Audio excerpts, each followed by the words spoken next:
welcome to Military History Inside Out, brought to you by War Scholar, where we talk about military history from ancient times to modern and everything in between. I'm Chris Alvarez, and today's guest is Johanna Fridricksdottir, who's written about the role of the warrior Valkyrie myth in Viking culture. Thanks for listening. I'm speaking with Dr. Johanna Katrin Fridricksdottir, author of Valkyrie, The Women of the Viking World, published by Bloomsbury Academic, April 2nd, 2020. So first, tell me, how did you get into studying and writing a book on this subject? Thank you, Chris, for having me here. I started just when I was probably a teenager. Mm-hmm. I'm from Iceland, and in Iceland you hear about Vikings growing up, and you have to read Viking literature or sagas and poetry in school. And I was just really, really fascinated by all of these mythical creatures and the stories. And then I kind of veered off path for a few years, but I came back to it when I was in graduate school. And then after graduate school, I was teaching here and there, and I would just get so many questions about women in the Viking Age that I decided to write a book, and now it's out. Okay. And I'll add, I think I forgot to mention, thank you for speaking with me. Absolutely delighted, yes. So, I see that, I guess there are different approaches you could have taken in writing the book, and I see you've broken it down sort of the different ages, human ages, infancy all the way to old age. Why did you break the book down in that manner? Well, I think it was a good way of synthesizing many different sources. So Judith Yesh, who wrote Women in the Viking Age, she broke her book down into like archaeological sources and then, written sources and so on. Mm-hmm. And I kind of wanted to do something different from her. It was actually my friend and former supervisor, Caroline Larrington, who suggested this breakdown. And it just turned out to be such a good way of organizing things because, for women, their life would have been kind of very different at different ages. And so, the difference between being a teenager and being unmarried, and then being a married woman and having your own household to run, you would have had like quite a different life. And then again, if you were an old woman and a widow maybe. And so it just turned out to be a really good way of kind of breaking things down. People seem to kind of enjoy that way of thinking about things as well. Mm-hmm. So tell me, for listeners, what date ranges are we talking about? What regions, and what is the idea of the Valkyrie that we're talking about here?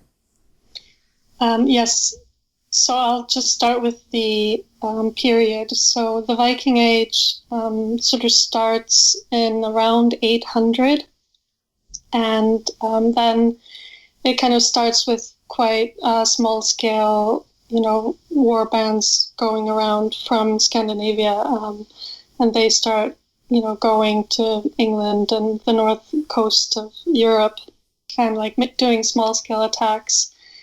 And then the kind of official end date of the Viking Age is often said to be 1066, when the Battle of Stamford Bridge in York. Mm-hmm. And sort of the Viking Age has kind of several different phases. And so, as I say, in the beginning, it's just quite small scale and disorganized. And then kind of in the middle of the 9th century, it becomes much of a bigger thing. And the Vikings they seem to be better organized, and the sort of, armies are bigger and so on. And then it sort of ends, with the kind of more organized, state formation and so on. Mm-hmm. And so, a lot of the Vikings were kind of originally from Norway, Denmark, and Sweden. Mm-hmm. And then they didn't just kind of go off and, pillage and raid. They also went and settled in different areas. And, mostly England, and then the Faroe Islands and Iceland. Mm-hmm. And they went to Greenland. We don't know why there aren't any Norse in Greenland anymore exactly. There's all kinds of theories with sort of varying degrees of plausibility. And then we know that Vikings made it all the way to Newfoundland, at least, if not further, in North America. But they never seem to kind of have established any sort of permanent, settlement there. So it seems to have been more of a kind of just a period that they were there, and they were probably trading with natives and maybe getting raw materials, but they never managed to establish themselves there properly. So how do the Valkyrie then, how are they involved in this whole cultural movement and so on? Yeah, so Valkyries are really fascinating creatures, and they have kind of many different sides. But sort of at the sort of basic level, they are supernatural female creatures. And they, so their name basically means the choosers of the slain, and it's in the feminine. So they are women, and they are sent by Odin to battle, and they seem to hover over the battlefield in some sources, and sort of they're present there, and they decide who dies and who lives. And then out of the dead, they choose certain warriors, and they take them back to Odin and Valhalla, where they get to like feast in the evenings and fight all day for sport. And it's just this kind of fantasy of an afterlife where you're fed and entertained, sort of until Ragnarök, which is the sort of Nordic apocalypse. Mm-hmm. And the Valkyries also serve these warriors ale once they get to Valhalla. Mm-hmm. And so that's the kind of basic image of them. But then, there are all kinds of different manifestations and different written sources of them. So we can maybe discuss them in more detail. Yeah, I was fascinated. I think in either in the book or the description, you talk about how they weren't necessarily these beautiful looking, blonde haired goddesses, but rather these blood covered, wild looking women. Yeah. Yeah, I think that surprises a lot of people. I mean, there are some sources, like there's one poem that describes this conversation between the Valkyrie and the raven. Mm-hmm. And in that poem, the Valkyrie seems to be quite beautiful, and she has this kind of white blonde hair. Mm-hmm. And I always sort of pictured her, a little bit like Daenerys Targaryen from Game of Thrones, or, mm-hmm. Something like that. She's sort of extremely beautiful, but other sources, other poets, they describe them kind of in a much more, sometimes even gory way. So they have sort of splatters of blood on their chainmail. And there's even one poem that describes them as kind of really gleeful about the prospect of war, and the dead warriors, they almost have this like, they're just really excited about about going there to harvest them. And there's another poem that describes the Valkyries as essentially weaving the battle, sort of metaphorically, and it describes this weaving happening like Viking women actually had to weave all the textiles, and so they instead of using yarn made out of wool, they are using guts. Mm-hmm. And there's this warp-weighted loom, and in real life, people used to use stones to weigh the all the threads with, but in the poem, it's actually like the skulls of the dead enemies, and so it's really, really gory, and there's just blood splattering all over the place, and it's not very nice. Is this imagery, I'm curious what this imagery reflects, what Viking warriors thought about battle and war. Was it a celebration to an extent, and also just an understanding of just the viciousness of it, or what does it mean? Yeah, I think it's really, as you say, I mean, what I find really interesting about it is that it gives us more of a maybe complex and, more of a nuanced access to the way the Vikings might have thought about war and battle, and that, the kind of stereotypical image is that they're just hyper masculine, they're fighting machines, they don't have any fear, and they just go into battle, very eager. Mm-hmm. And there's like a line, "Laughing shall I die," from a Viking poem that's kind of cited often as like the kind of ultimate Viking attitude to going into war. Mm-hmm. But I would say that kind of looking more closely at the Valkyries and at this kind of Viking poetry, it really shows that, there's a little bit more complexity behind that sort of cliche and sort of ambivalence sometimes. And I mean, of course, the sort of all the splattering and the guts all over the place and everything that, probably applies to your enemies and not to yourself necessarily. But, there's one Viking poem, for example, that it's composed after the death of this king called Haakon the Good. And the poem sort of shows him as extremely heroic, and he even like takes off his armor in order to kind of rally his own troops and make them, more brave and so on. But then he wins the battle, but he himself gets wounded and he kind of bleeds out, and it takes him a while to die. And there's this conversation that he has with the Valkyrie, who's there to collect him and take him to Odin. And he says, why did it go this way? And he's obviously not that happy about having died, really.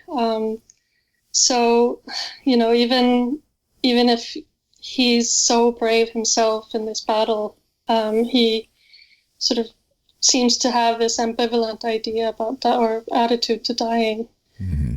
And then there are some kind of more like softer images of Valkyries that might sort of connect to that and show, the sort of maybe ambivalent feelings about just being in these war bands and maybe not having a lot of female company, and maybe, leaving behind your wife or, your home. And this kind of Valkyrie maybe reflects some of those conversations that people might have had.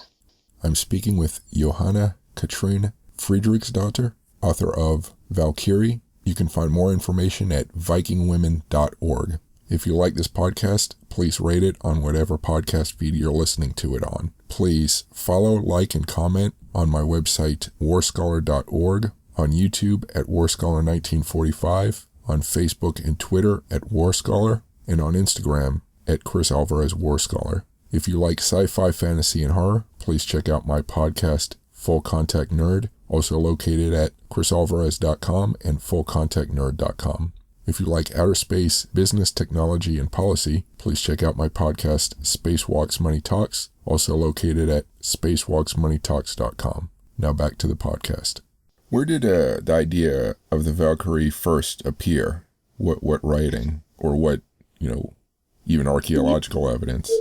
Yeah, I mean, it's sort of difficult to date a lot of the Viking evidence with, 100% certainty, because the written sources that we have, they are written down in the 1200s, and they are sagas, and so they are like prose, almost like novels sometimes. Mm-hmm. And so their authors were extremely good writers, and the way that they describe things, it's not always exactly true. There's probably a lot of truth in it, but we have to kind of sort out sometimes when they have, maybe rhetorical sort of techniques, or, dream sequences and all kinds of more literary aspects. But then they cite poetry from the Viking Age. Probably a lot of it is, original because it was written in a meter that's really rigid and difficult to change. And so if you memorize it, it's sort of difficult to replace one word with another if you kind of, maybe you don't remember what word it's supposed to have, but then there's not a lot of possibilities because the meter is so rigid. Okay. And so a lot of people, scholars, want to kind of take the poems that are cited in these prose sagas as, more authentic as a source for the Viking Age. And the kind of oldest poetry that we have is, from the 9th century. And the Valkyries, even in the kind of quite early poetry, they're not always the same between poets. So if we're talking about like maybe these 10th century poems, the two, I actually talked about two of them before. The one with the kind of Valkyrie who looks like Daenerys, and then the other Valkyrie who is having this conversation with the king who's dying, and she's not described at all physically. She's not beautiful, and she's not really, nice or unpleasant or anything. She's just extremely kind of matter of fact, and so that kind of, even that those two 10th century sources give you, slightly different presentations of the same sort of mythical figure. But then if you want to go and look at archaeological evidence, that's also kind of exciting, but sometimes challenging to deal with, because when you find, for example, little figurines in the ground, these detectorists, for example, they find sometimes like silver figurines, and it's someone who looks like a woman, and she's holding a sword and a shield, but does that represent a Valkyrie or an actual human warrior woman? And the same, with the picture stones, there's this island in the Baltic Sea called Gotland, and they have these so-called picture stones there that were raised probably as sort of like tombstones or memorial stones for, probably warrior chieftains. And they often have these like panels where they're clearly depicting war. And so they have these warriors, and they have shields and spears and swords. And then there's one that has, like a warrior on a horse, and the horse looks like it has 8 legs, like, Odin's horse, Sleipnir. And there's a guy on the horse, and then there's a woman facing them, and she's holding a cup. And you don't know whether this is supposed to be Odin or maybe a dead warrior who's being brought to Valhalla on Odin's horse. And, the female figure might be a Valkyrie, or it might be Odin's wife, Frigg, or it might be Freya, the goddess, who is, in one Viking poem, she's said to receive half of the slain. But that is something that kind of we don't really know very much about, and that's sort of sadly sort of very tantalizing clue. But if there was like a belief that Odin would get half of the dead warriors and Freya the other half, like that sort of part of the story doesn't really get elaborated on very much in the other sources. So how much evidence, I don't think there's much, but how much is there of women actually fighting? Yeah. So again, I guess I could try to separate it a little bit into the written sources and archaeological sources. And if we take the written sources first, these sagas that I was talking about before, with all the skaldic poetry embedded in them, they form like a big part of the saga tradition that's called the King's Sagas, or Heimskringla. And they never show women in battle. They kind of have women sort of partaking in politics. And that was obviously a big sort of other aspect of high-level Viking society, but they're not on the battlefield itself. But then in there's another tradition of sagas called legendary sagas, and that's where you see them start showing up, and these warrior women. Mm-hmm. And I mean, those sagas are extremely exciting, and they're very well told, but they're also set in a sort of very legendary mythical sphere. And so, some of the examples that are sometimes cited, there's not always a lot of context given. So if you read a saga and there's a warrior woman, but then there's also a dragon and a dwarf, and kind of Odin shows up, you can't really take that saga at face value.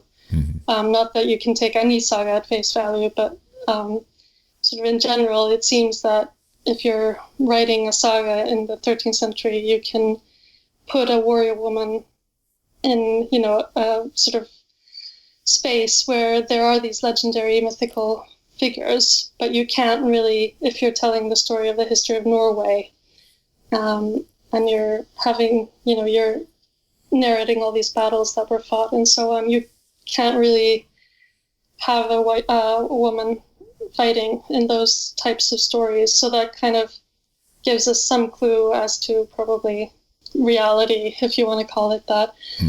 I mean, judging from the written sources, I would be very sort of hesitant to say that this was a role for women, because, the written sources show teenage girls as usually quite sort of powerless in many ways. They don't sort of legally have the power to consent in marriage. So they're legally, they're just supposed to marry whoever their family wants them to marry.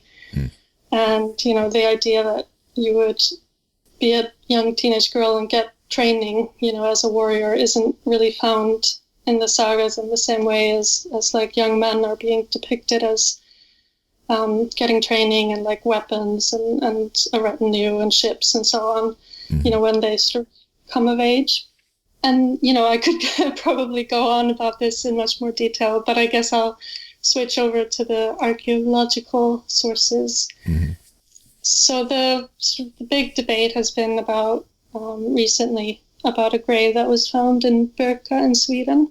And it's really an interesting grave. And it was actually excavated a really long time ago, in the 1880s. So it wasn't a new grave, but quite recently there was a DNA study done of the bones that were in that grave, and they turned out to be female. And then there's one other grave that was in sort of southern Norway that is also being studied in the same way, as I understand, sort of excavated 100 years ago, but then, the bones are being reanalyzed. And in both of these graves, there were lots of weapons. The Birka grave, the Swedish one, was absolutely spectacular, and it had, a full sort of set of weapons, and it had 2 horses and really splendid clothes, and sort of it was always considered a very traditional warrior grave. And then it was also close to a garrison on that island. And then, when the bones turned out to be female, it sort of threw up so many different questions. Yeah, I imagine. Yeah, so, I mean, I guess there's a sort of spectrum of opinions on this or interpretations. And, I mean, one thing that people point out is that the idea of a warrior needs to be maybe defined a little bit. And how do we define, a grave as a warrior grave? And is the presence of weapons the kind of main condition? And they sort of point out that graves have been found with lots of weapons with little boys in them.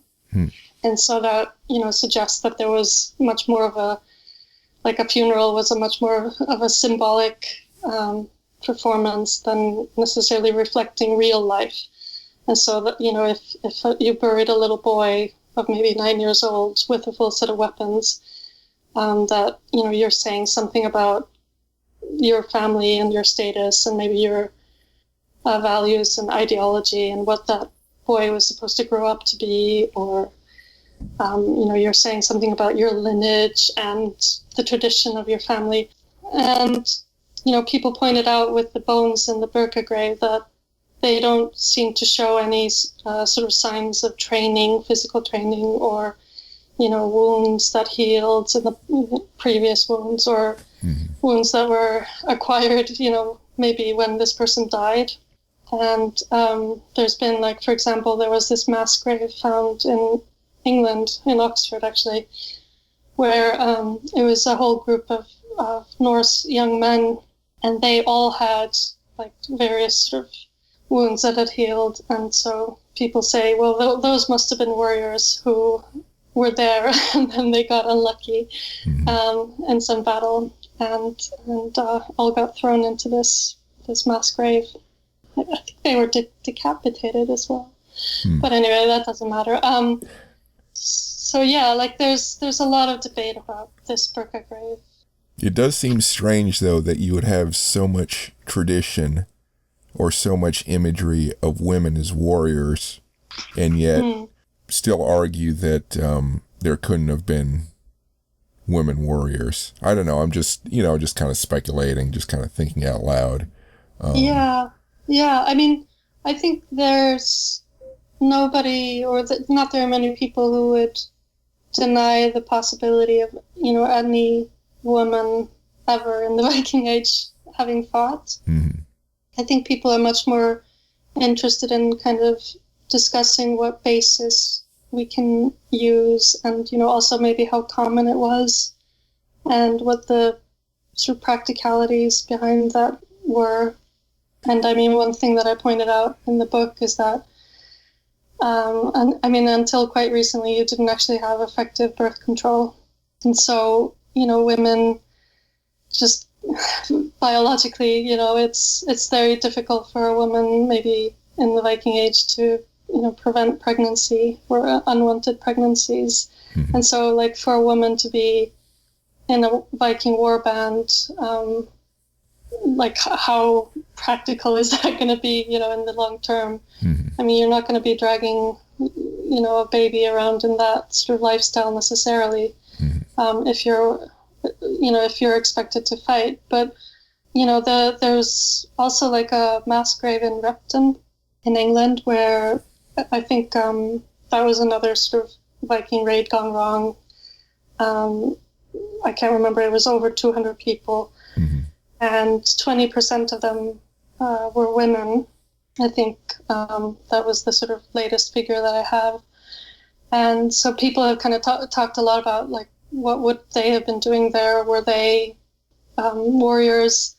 But there's actually some sources, for example, the Anglo-Saxon Chronicle that was written in England in this turbulent period, obviously by the English from their perspective. And they talk about some Vikings kind of putting away their women and children in safety before a battle. And so, I think there's a lot of research happening in terms of maybe auxiliary roles that you needed, when you had this kind of army that was going around in England. You needed, all kinds of people, like, besides the warriors, to perform just a whole multitude of roles. So it's really complicated. I think, as I say, like, it just really raises so many questions about, like, what is a warrior? How do we define a warrior in a grave? Like, how do people just push against boundaries? And yeah. So so you mentioned auxiliary roles. Were any women involved in blacksmithing and in making weapons or any of the armor or any of that? Or was that men generally did that? I think that's it's really difficult, again, with the sort of evidence, because when you have evidence for workshops like archaeological, you can't really see the sex of the person who was doing the blacksmithing or the crafting. There's a few images of like blacksmiths in written sources where they're male, But I mean, again, like you couldn't really say that like no woman ever was a blacksmith in the Viking Age. There were, women were definitely involved in all kinds of crafts, and probably, some of them are on a sort of itinerant basis maybe, or sort of part-time. I mean, I would think that the textiles, their textile work was, probably much more extensive maybe than other crafts. But yeah, like the sort of most recent archaeological work that I've read about this, they tend to talk about craftspeople rather than, men solely doing this kind of work.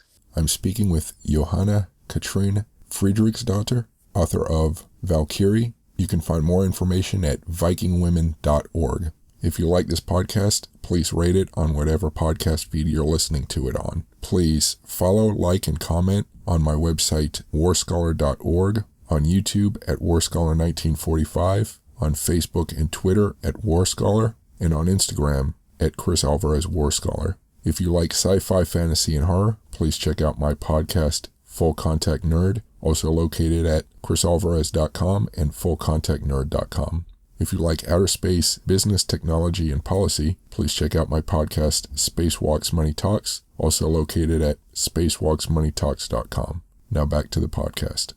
Do you notice a difference in stories about Valkyrie? Do you notice a difference in regions or periods? Are you able to differentiate between areas that had more fighting or more violence than others, or is it all kind of mixed together? Yeah, I mean, the sort of nature of the sources sort of dictates a lot of the work. And, for example, with Sweden and to some extent Denmark, there's just less evidence to go with in terms of written sources. But those areas are, for example, richer in other evidence, like, rune stones, for example. And the runestone tradition is very rich in Sweden. There's there are these stones that people raised in memory of someone. But those inscriptions, it's really interesting, again, sort of thinking about just the material nature of the evidence, is that people were carving inscriptions in stones that were really hard. And so that's partly why the runic alphabet is so angular. And these inscriptions are usually really short as well, because it was just labor intensive to carve them. And there's almost no evidence about Valkyries in these inscriptions, but there are actually a couple, but they are so like brief and elusive, and like one of them just talks about a wolf as the steed of a Valkyrie. And so it sort of gives you a little sort of, brief little image of a Valkyrie riding on a wolf, which is actually not common in the sort of West Norse sources. Those are usually, they depict Valkyries as riding on horses. And giantesses are actually riding on wolves, but there might be some kind of connection between giantesses and Valkyries that hasn't been explored very much. But I would say, like in the West Norse sources, there is this sort of, already, as I was saying, like quite early on, there's slightly different perspectives on the same figure. But then, as time goes by, the poets and, people thinking about Valkyries, they start embellishing them, or, they clearly have different perspectives. And so there's like one poem, which is really hard to date, because it's from a different tradition than the skaldic poetry in some ways, which is called Eddic poetry, and the meter is a lot simpler. So there's this one poem about a Valkyrie and her human lover. And what's really interesting in that poem is that they have this relationship, and she is kind of supernatural. And like her role, according to the mythology, is that she's supposed to go and like choose the best warrior to die and come, and join Odin's retinue. Mm-hmm.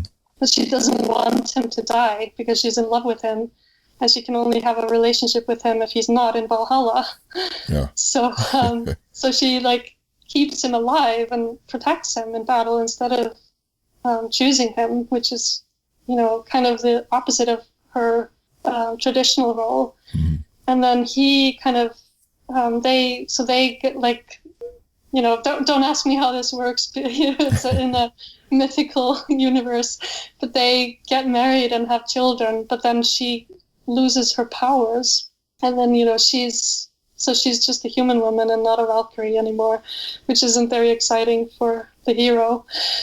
Yeah. And then so eventually he actually falls in battle and dies, and he's like in his burial mound, and she tries to get him to stay in the burial mound, like in this kind of undead, you know, state, like he's a corpse, so he would be like a zombie. But then, you know, her perspective is that they can at least be together. But he decides that he wants to go to Valhalla and be with Odin and like all the guys. And so it's really sort of an interesting exploration of this whole, you know, reality and ideology around war, and what the, you know, people's maybe different perspectives might have been, and especially for maybe a woman sending off her husband or partner. That's interesting. This particular piece you're talking about seems to be not religious mythology, but rather a literary approach to the concept. Absolutely, yeah. So I mean, then, you know, after people convert to Christianity, there's, you know, you can't really believe in Valkyries anymore and kind of maintain that whole belief system where you have the promise of going to Valhalla when you die. But there is this kind of still, like, just the whole culture is, like, all of the language is so based in the mythology and the legends and everything. So there is this kind of, you know, they allow themselves to continue with the same language, even though they don't really believe that you're going to go to Valhalla anymore. But you can kind of still talk about the Valkyrie coming to get you or prepare a bed for you, you know, even a couple of 100 years maybe after the conversion. So I'm going to turn to, you mentioned some of the resources you used for your research. Before we go there, are there any other significant themes or issues in the book that we haven't touched on yet that you'd like to mention? Well, I suppose one thing that interested me a lot when I started doing the research and seems to sort of always surprise people is the issue of the sails. And have you ever thought about the sails on the Viking ships, if I may ask? Have I thought about them? No, I guess I just imagine them being there. Yeah, I know. It's so I started writing about this and reading up on it. And I was so blown away when I started to learn about the sort of experiments that people have done with, you know, how long does it actually take to make a sail? Mm-hmm. And it would have taken one person working full-time 4 to 5 years. Oh, wow. Yeah. And so sails are made out of wool, usually, or were. And, I mean, they are probably as big as, like, an apartment, just the square meters. Mm-hmm. And in order to get that amount of textile, you need, you know, hundreds of kilos of wool from sheep, and then you have to process the wool and sort it and comb it, and then you have to spin it. And in order to do that, you have to know how to spin and like have that skill, which is something that girls were probably taught from a young age. Mm-hmm. And then once you have the yarn ready, then it's time to like start weaving, and it just takes a really long time to weave, let's say like a square yard of fabric. Mm-hmm. And so you just weave and weave and weave, and then you have to attach all of it together. And they probably put something on the textiles as well, just to make them more windproof and just make them last longer. So that would have been some sort of fat, probably. And but if you made a really good sail, that could last you for years.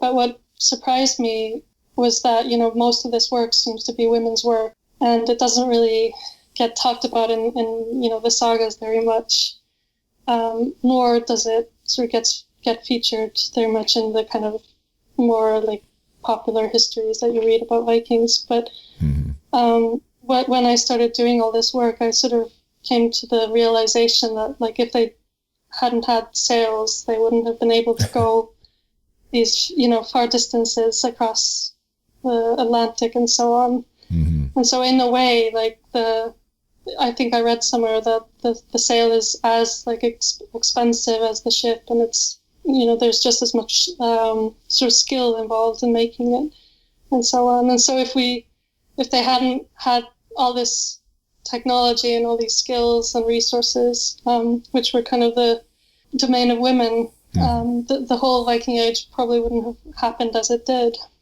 Wow, that's pretty fascinating. I always took it for granted. Yeah, they had sails and, and sailed across the seas and did their thing. But yeah, this idea that the sail is as expensive as important as the ship itself is, that makes for some interesting thinking and ideas there. Okay, so you have mentioned some of the resources you used. Can you go into more detail about where you found the works that you studied and the archaeological evidence? Did you just read the papers, or were you able to go to any sites and see any of the objects that were discovered? Well, I'm originally, a scholar who works with written sources. It's sort of difficult to call yourself, a literary historian or a pure historian. I mean, but anyway, I work with written sources, and then you have to kind of get a lot of training in, as I was talking about, sort of rhetorical devices, for example. So you kind of have to learn how to recognize when an author is, clearly making something up for effect, or, when they might actually be talking about something that was real. And so that's kind of where I'm coming from. And then I study the manuscripts themselves, the physical objects, where the texts are actually kept, or where they were written down in the 13th, 14th centuries. Mm-hmm.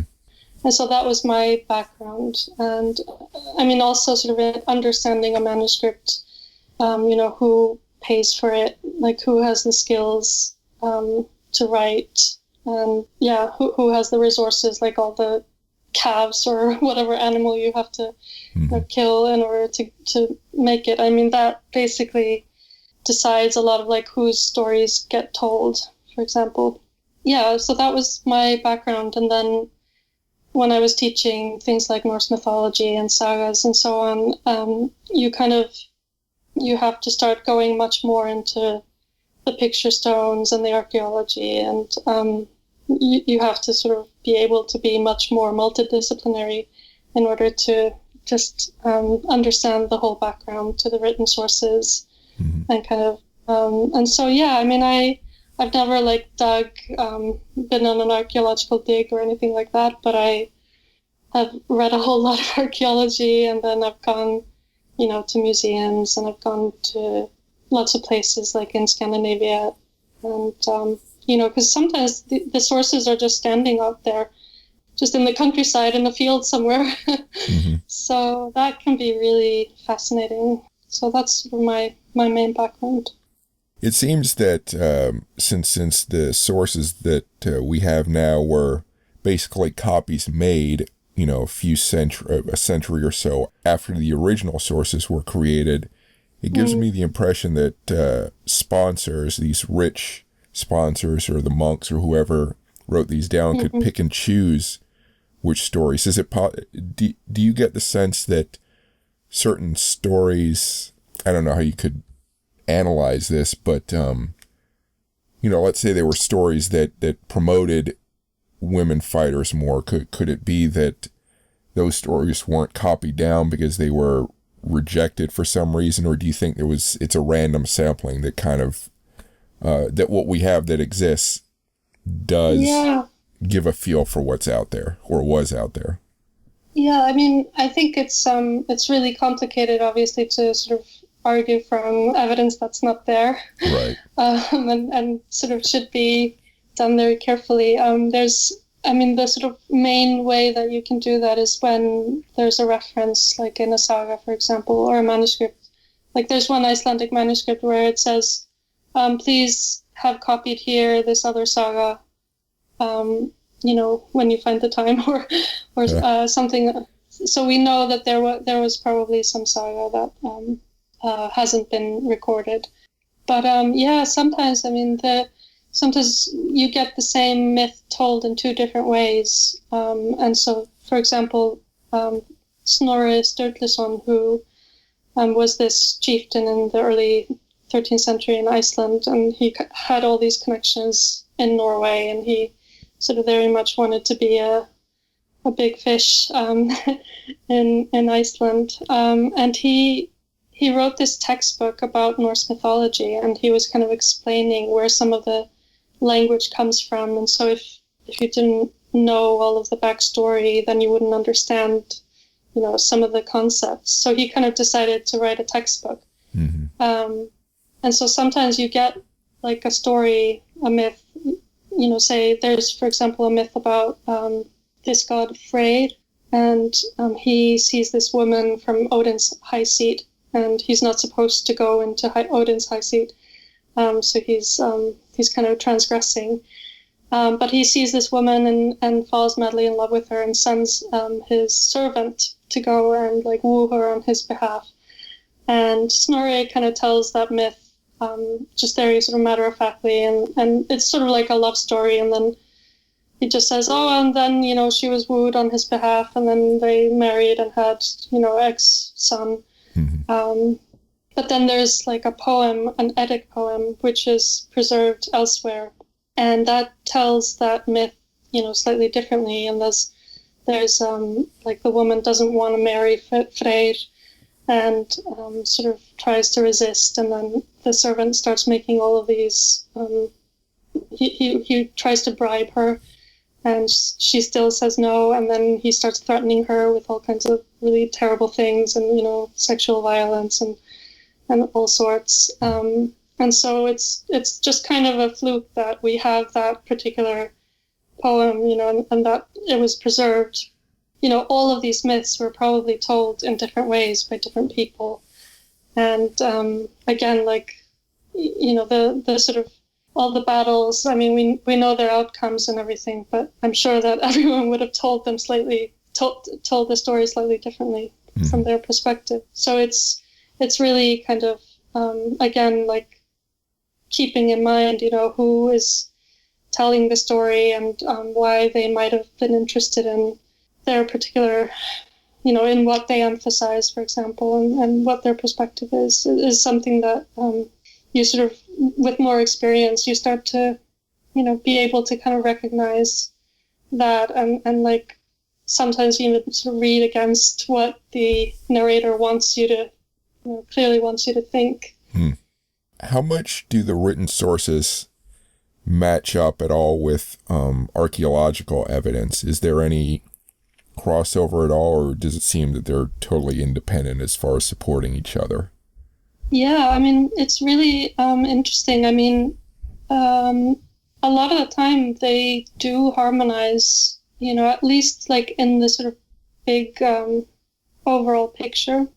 And what's really interesting, I think, is when, for example, with the Vinland journeys or these Norse discoveries of Newfoundland, so there have been these sagas preserved in Iceland for centuries that the Vikings had actually been all the way to North America. But in the 60s, it was actually confirmed by archaeological excavations, and they were able to, they discovered this building that was, built in the Viking style, the longhouse style, I think. Mm-hmm. And they found like items there that were like in the Viking tradition, or they were definitely made by Vikings. And so, that's really fascinating when something like that happens. But then sometimes the reverse sort of happens as well, that, like, for example, I think there's a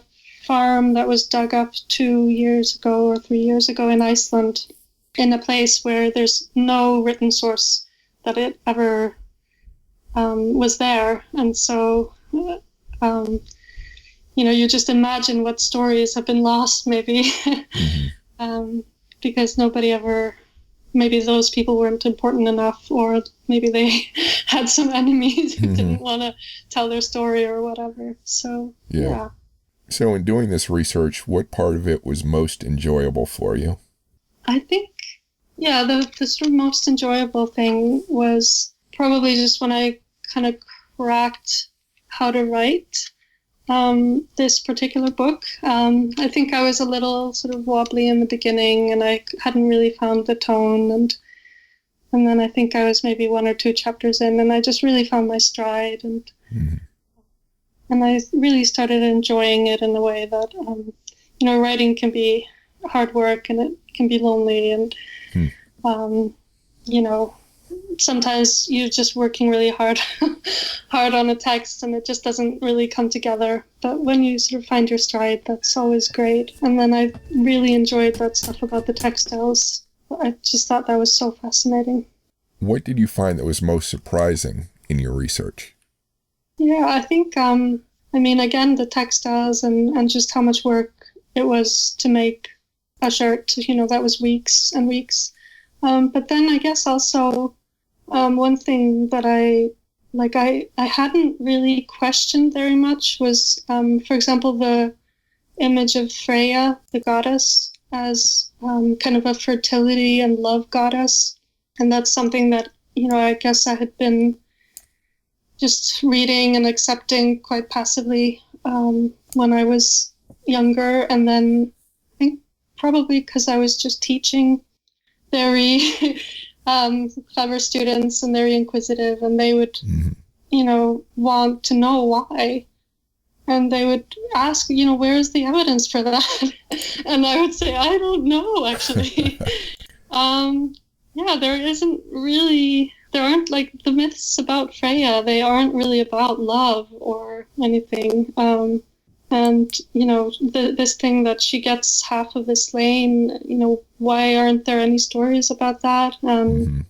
But then there's a myth about her where there's this invader who comes into the realm of the gods, and he's like a giant, and he's very scary. And Thor is away, and Thor's the muscle in the sort of, in the mythology. And so the gods don't really know what to do. And so they sort of, sit him down and start giving him something to eat and drink and everything. And then he's this giant, he's really scary and unpleasant, and gets increasingly drunk, and they don't really know how to deal with him. And then Freya is the only one who will kind of go and just try to, pacify him. And she's like showing him all kinds of honor, and she's giving him drink and so on. And this sort of buys the gods time until Thor comes and is able to do away with this invader. And there's a few other myths about her where, it's not really clear to me, why she would, why Snorre would say that she's the goddess of love. And I think that's just something that he doesn't really know what to say about her or something. I'm not really sure why he says that. It's maybe just, sort of he's under the influence from like more romantic tales that were current when he was alive. I see. Was there a question, I know there's a lot of parts in this research that you don't have any kind of answers for, but was there a particular question that was very difficult to research that you didn't come to an answer to, or one that you finally did come to some kind of conclusion that you liked, but it was just very difficult to reach? Well, I suppose with the warrior women, I was kind of going into all of these different sources. And I mean, it was really complicated, to kind of get my head around all of the different textual sources, archaeological sources, and then, you have graves, and then you have these images, on, like you have these images, and you have, there's this grave that was found in Norway called the Oseberg burial, which had two women in it, and it had so much, many treasures, and they are extremely sort of gendered as feminine, and so there's a loom, for example, and textile making equipment and so on, and really sort of lots of precious objects. And but then there's this sort of remnants of a tapestry that was probably intended to hang in the afterlife with them, and it has these like figures on it who sort of are human-like, but then they sometimes have like very pointy faces that might like be masks. They've been interpreted as masks. Mm-hmm. And so because they're so pointy, they sort of are reminiscent of birds. And so that connects to Valkyries, because Valkyries fly. And some of them seem to be able to like change themselves into birds. And then Freya has a bird shape that she can like become a bird, basically. And it's like you're dealing with evidence, that doesn't have any labels, and it's from different geographical areas and different periods, and you're trying to sort of synthesize it and interpret it without over interpreting it, but then you also don't want to just say something that's completely non-committal and bland, because you want to try to offer some kind of explanation as to what it means.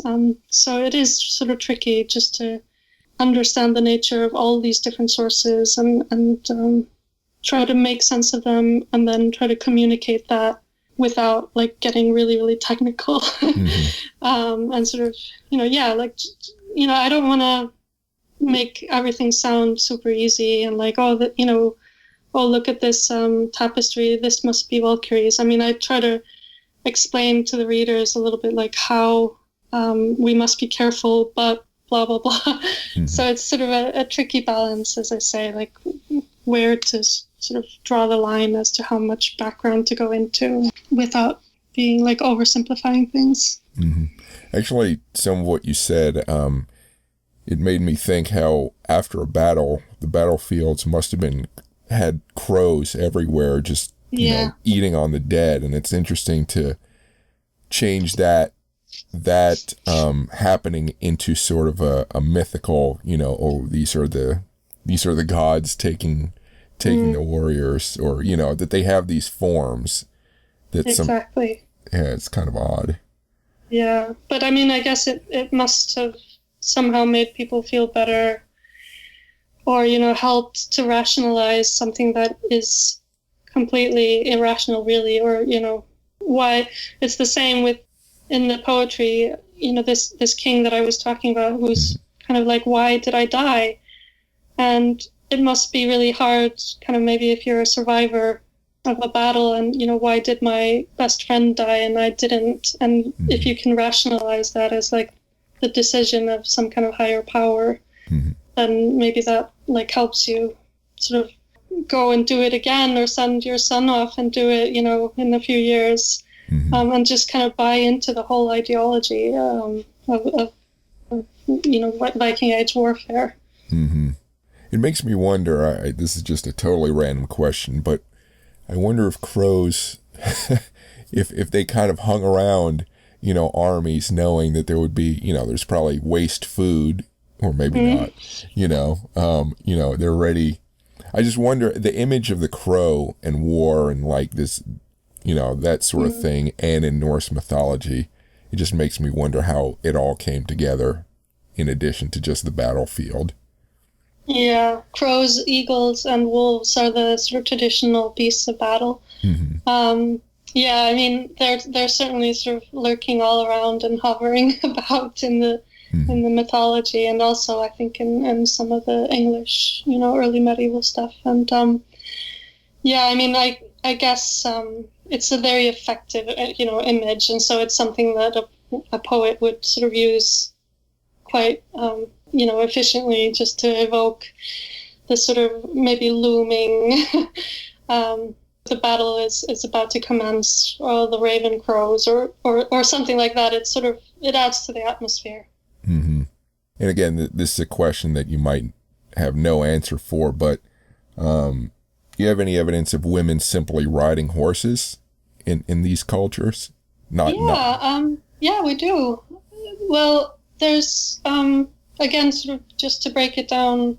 So there's, for example, a really nice image of a woman who comes to help her friend who's in childbirth. And so she's coming to act as a midwife for her friend. Mm-hmm. And it talks about her bridling her horse and like riding off. And I mean, I guess, again, sort of always taking everything with a grain of salt, but I don't see any reason why somebody would make up, a woman riding off it if it weren't, within the realm of possibility. Mm-hmm. And, just with all this movement that people engaged in the Viking Age, they must have been riding. But then there are also graves, like, for example, in Norway, there are graves where, elite women were buried with, like, there's one, for example, in Gausel, I think it was in Norway, and it was a woman with a horse's head. Mm-hmm. So, and the horse had like a beautiful bridle with lots of nice golden mounts or something. Mm-hmm. So, it's not like, again, sort of hard evidence, but I would say it's pretty likely that they wouldn't have put a horse's head into her grave if she didn't actually ride on it. Mm-hmm. And in the same vein, I imagine if women and children were taken on board ships, when during some travels, that they wouldn't have learned or maybe participated in some sailing activities, as part of the ship's crew, so to speak. I wouldn't imagine they're just sitting there doing nothing. Yeah, that's actually a really good point, and something I should have maybe mentioned in the book, but you can't mention everything. But certainly, I mean, everybody was working. I mean, like, even really elite, high status people, they are sort of depicted as doing some work. Like, women are sort of doing textile work, maybe just like very decorative, but like they're not just sitting around doing nothing. And so in the same vein, like, I think if you're on a Viking ship, you're sailing to Iceland, you're not just sitting there idly all the time, maybe just expected to all hands on deck. Mm-hmm. Yeah.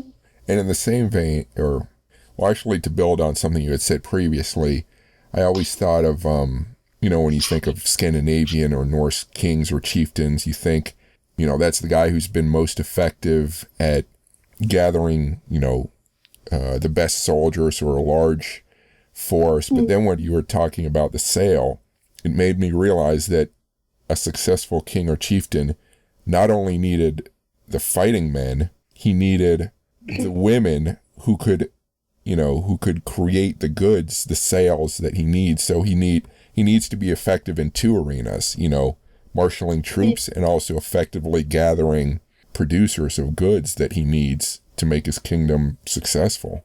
Yeah, and he probably needs to be pretty smart and have an understanding of the economy and like the sort of more logistical stuff. I mean, even if he's delegating some of that, I mean, he probably still needs to understand that it has to be provided. Mm-hmm. And yeah. I mean, there's also like sort of references in continental sources to Vikings like stealing people's cattle, and so I mean they would have had to think so much about like how do you feed a whole crew of men, and how do you keep them clothed? Like, what if their clothes rip in a battle? Like, they're going to have maybe some change of clothing, and there's just so much probably that you had to think about. Mm-hmm. Yeah. Was there anything you discovered that had an emotional impact on you in some way, either positively or negatively? I think the sagas are, like, they're sort of full of touching little moments. And sometimes, for example, there was a woman who has two little boys in one saga, and there's a man who kind of goes crazy. I mean, they don't have the sort of language that we have to describe mental illness, but it's very clear that he has some kind of problem, and he kills her sons, and it's for no reason, and it just says that she dies from grief. And I sort of tried to talk sometimes about, like, people loved their children just as much as we do today, and even if infant mortality was so high, people would still have been attached to their children, and then people suffered from all kinds of illnesses, and they just didn't have the same sort of ability to talk about things that we do, and understanding of how these things work. And so they, there's sometimes kind of talk about somebody becoming possessed with something, some evil spirit, or people probably went lost and missing. And there's stories about like in Grettir Saga, for example, there's this sort of undead zombie character who he puts like a curse on Grettir when they fight, and then and it's like, that story is so well told, and they're having this sort of wrestling match in the middle of the night, and it's Christmas, and then the moon comes out, and Grettir sees this zombie, he looks him in the eye, and the zombie puts a curse on him that he's never ever going to have any success for the rest of his life. And until then he had been this like great Viking hero, and after that he never recovers, and his luck runs out, and like some of the things that happen to him are just like really sort of tragic bad luck, and it's not really his fault, although some of it does seem to be his fault. And then he like dies an outlaw and all alone on this island. So I mean, it's like the sagas, there's so much variation, and they range between all sorts of emotions, and there's lots of like grand heroics and battles, but then there's just tiny little scenes where you just get this like human connection really to a person who lived hundreds of years ago. Yeah, it tells you how well they were written. Yeah. So what do you hope the book will do? I hope that I don't know, I hope that it answers a lot of questions that people have. And I hope that it gets people interested and in Vikings and want to find out more about them, and maybe go further. And that it sort of teaches them something that they might not have thought about, but is, interesting and important. You did mention some of the difficulty you had in getting your stride in writing the book, but were there any other issues you had in getting it finished or published? Not really. That all went really well. I found a publisher immediately, the first publisher I approached. And they took it on, and they've been doing a really good job. I think it's a beautiful book. Just like, I think the photos are beautifully printed and so on, and the sort of whole paratext and the design. And the picture on the front is actually taken by a friend, Ash Thayer, who is doing a documentary about women in like Viking reenactment, and especially women who are into the fighting scene. And she took this picture that she let me use. Yeah, I don't know. As I say, like, after I found my stride, I just thought that sort of, it was just so enjoyable, and I was sort of lucky enough that I was able to access, the sources that I needed just through libraries. And I mean, fortunately, more and more people are putting their stuff online, their articles and so on. Mm-hmm. But you still need both library access, but also just the language skills and the sort of research skills in order to be able to work with the primary sources. So I've been very fortunate in just being able to write this book. Okay. Actually, the photo it brought to mind that series that came out recently, Be Foreigners, if you're familiar. Oh, yeah. Have you seen it? Part of it, yeah. I'm enjoying it. I haven't watched the whole thing yet, though. Yeah. It's funny. I really liked it. So what's your next or current writing project? Yeah, I don't know if I want to tell too much, but it's definitely about Vikings. Mm-hmm. And it's going to be a biography of a certain figure from the Viking Age. Okay. Are there different dialects or language? What sort of ancient tongues do you know? Or do you know any of them? So Old Norse is, it's quite similar to modern Icelandic, so I didn't have too much of a hurdle in order to deal with the sources in some respects. But then the language is one thing, and then the poetic language is a whole sort of layer on top of that. And like poets, because Vikings, like the only writing they did was these terse runic inscriptions that I was talking about. Mm-hmm. But they didn't have access to like the technology of parchment and ink and pens and all of that stuff. So it wasn't really until after the conversion to Christianity and the sort of end of the Viking Age that people started writing anything much in Scandinavia, like beyond these runic inscriptions. Until then, the poetry was like the kind of way of telling stories a lot of the time, and so you sort of wanted to be the best poet and tell the story in the best way, and there was it seems to be a lot of competition between the poets as to like who is just the most sort of skilled and has the best like composed poetry. And so you kind of, especially the more complicated poems, like you just have to, they're almost like little puzzles that you have to solve, because if you just say the word king and sword and spear all over and over again, it's not going to be very interesting. So they would have like all kinds of ways of talking about these things that are called kennings, or they're sort of like circumlocutions. Sorry. So they have like all these roundabout ways of just talking about the same thing over and over again, and so you have to like study the poetry, like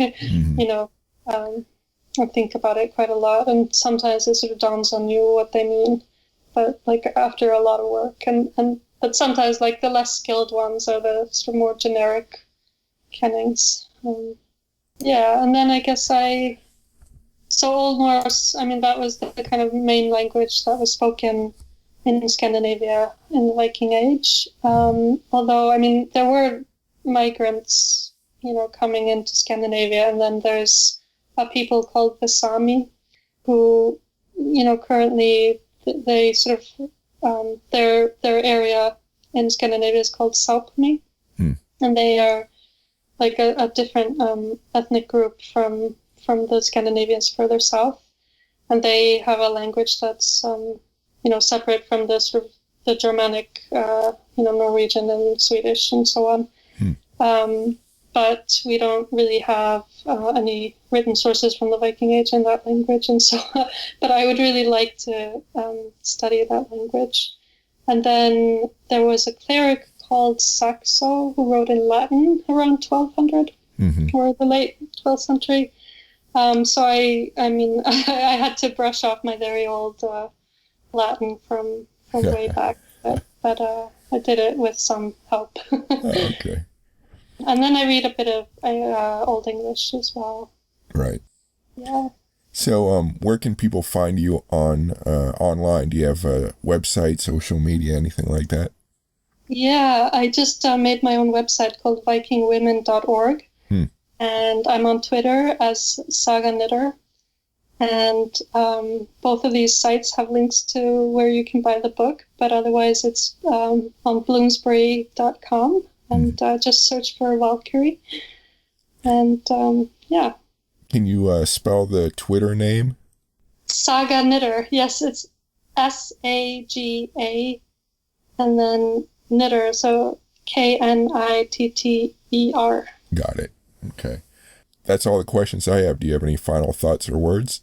No, I was really actually kind of thrilled to have this opportunity and think maybe about the book from a slightly different perspective, because people, I guess, have been kind of coming at me from slightly different directions. So this was a pleasant surprise. And I really hope your listeners found something to enjoy.